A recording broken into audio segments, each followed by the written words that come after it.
And sometimes it's one, and sometimes it's the other. So that the whole thing of the Joker is he comes into being, as it were, at the point when the anxiety interpretation of the trembling becomes the laughing interpretation. We were talking about monks who had skulls in their cells to remind them of mortality. And we think a grim thing. The skull is a grim thing. But Chesterton had the poem about the skull. Chattering finch and waterfly are not merrier than I. Here among the flowers I lie, laughing everlastingly. No, I may not tell the best. Surely, friends, I might have guessed death was but the good king's jest. It was hid so carefully. So you can see the skull not as a grim thing, but as a laughing thing. It's all that's left of a human being.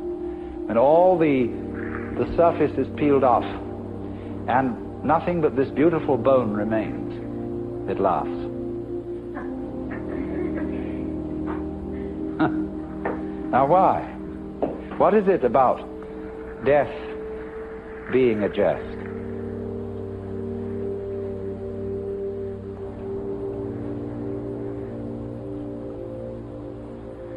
We discussed the problem of the zebra. You remember whether a zebra is a yellow horse with black stripes or a black horse with yellow stripes.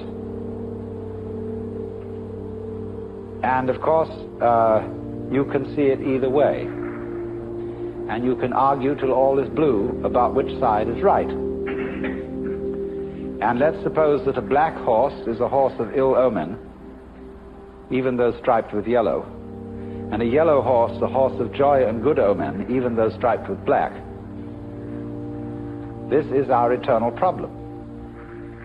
We are in the state of egocentric consciousness, firmly convinced that death is a threat. We are so convinced of this, even though individuals may say, well, I'm not really afraid of death. What I'm afraid of is dying in an unpleasant way. Nevertheless, since almost all moralists and people concerned with ethics seem to agree, whatever their differences of opinion, that survival is a good thing. In some sense, if not survival in this body, even the most, the people who would rather be dead than red, firmly believe that that is true because they believe there is a hereafter where they can go and where they can be rewarded for the courageous stand against evil which they have taken. You see? So that's still some kind of insistence on the value of survival. And we all cling to this idea of survival with tremendous passion. But we have been fooled, because survival is an important ideal only so long as you have bothering you the bugbear of death, that the world might stop altogether, and that your death, so far as you are concerned, is curtains forever. And that is really the bogey. You see, that's all very well to rationalize and say, no, it's not death I'm afraid of, it's the pains of death.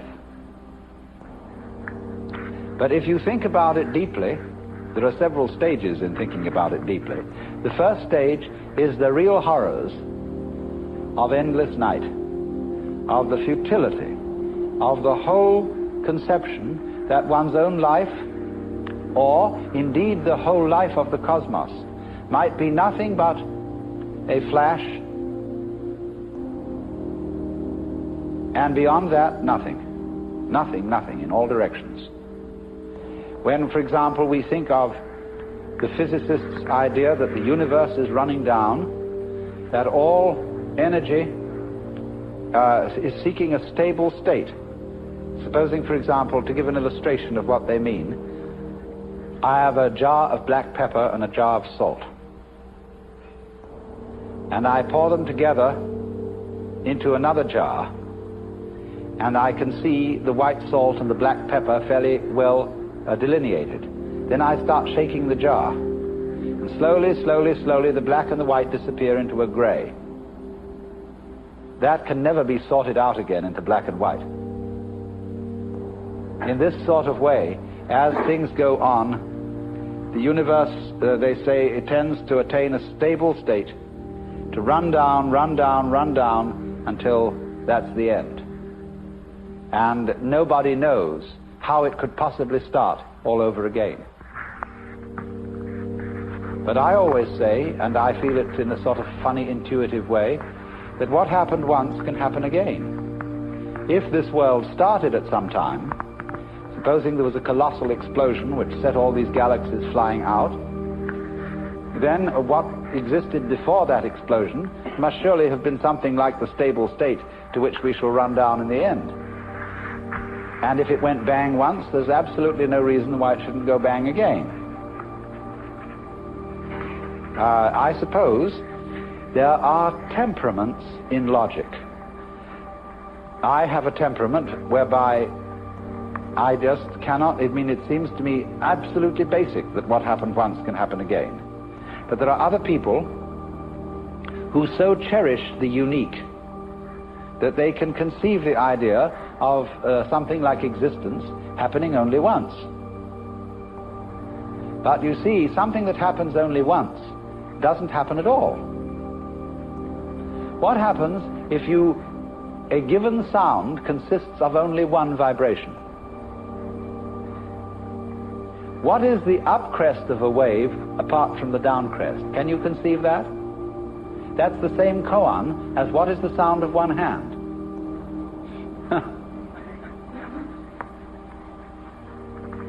You see, it always takes two. You can't have a purely left-sided person. Imagine. So, in this way, just as you can't have just one vibration, I mean, it's like the saying, the greatest strength of mind is to eat one peanut. and so it can hardly be done. So there isn't just one vibration. And a dit but no da sort of thing. You have to have it do more. So in just the same way, when you magnify this principle, there isn't just one cosmos, or one big explosion that starts and stops. All stopping implies starting. Someone just wrote to me, we haven't parted because we never met.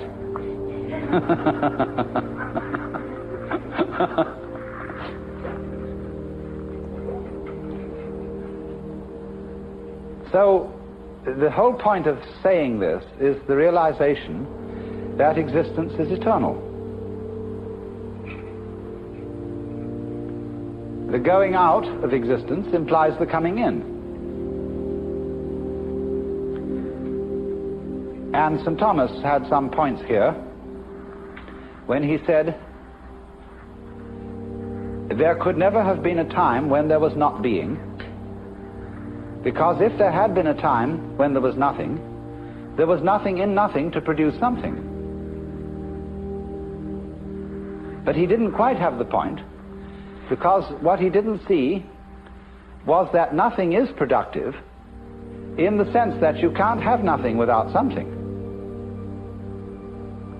They go together. And all this thing is an argument, again, about whether the zebra is yellow striped black or black striped yellow. And what we see is that the black and the yellow, the darkness and the light, are simply two phases of the same. And that realization is exactly what transforms anxiety into laughter. Suddenly to see that you just, after all this anxiety, that you don't have anything to worry about.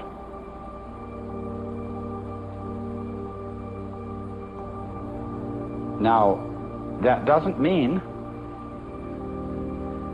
that there will not in our future lie some extremely painful experiences, or experiences that we would ordinarily interpret as horribly painful. We may all die of ghastly diseases, or of radiation burns, or of unimaginable things. But look here. I very briefly touched on pain yesterday and the way pain is interpreted.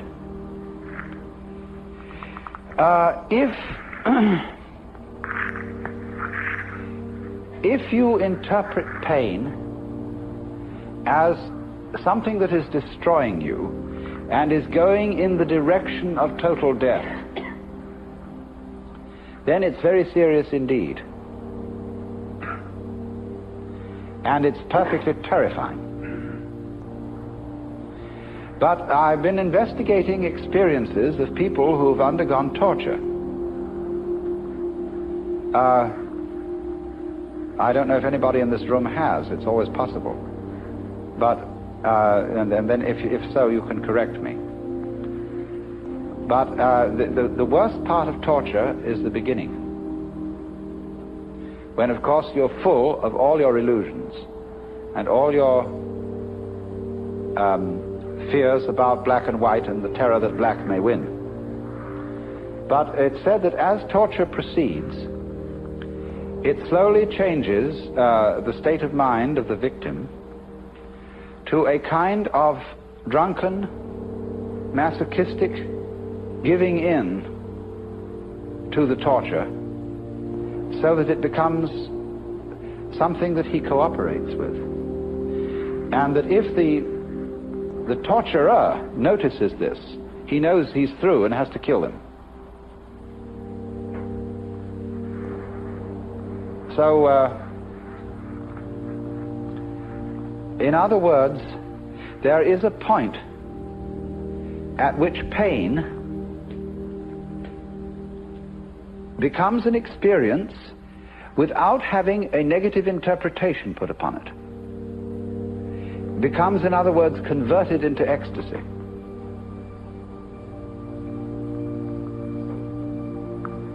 It simply becomes, you see, a way of going through extraordinarily far out sensations which have no meaning. If they have meaning, the meaning of threat, the meaning of death looming at the end, and you know this is the tearing apart and the destruction of you, then you see it is absolutely horrendous. But if it has no meaning at all, just transpose yourself into another dimension to illustrate it, because what the dimension I'm talking about is a very tough one. But let's go back to a simpler one. Let's take sounds. Now, if you lie down and listen to all the goings on in this area, and you will hear planes moving and cars and foghorns and all kinds of crazy sounds, you see, people this way and that, so on. And you can listen to that and find it very interesting, very beautiful.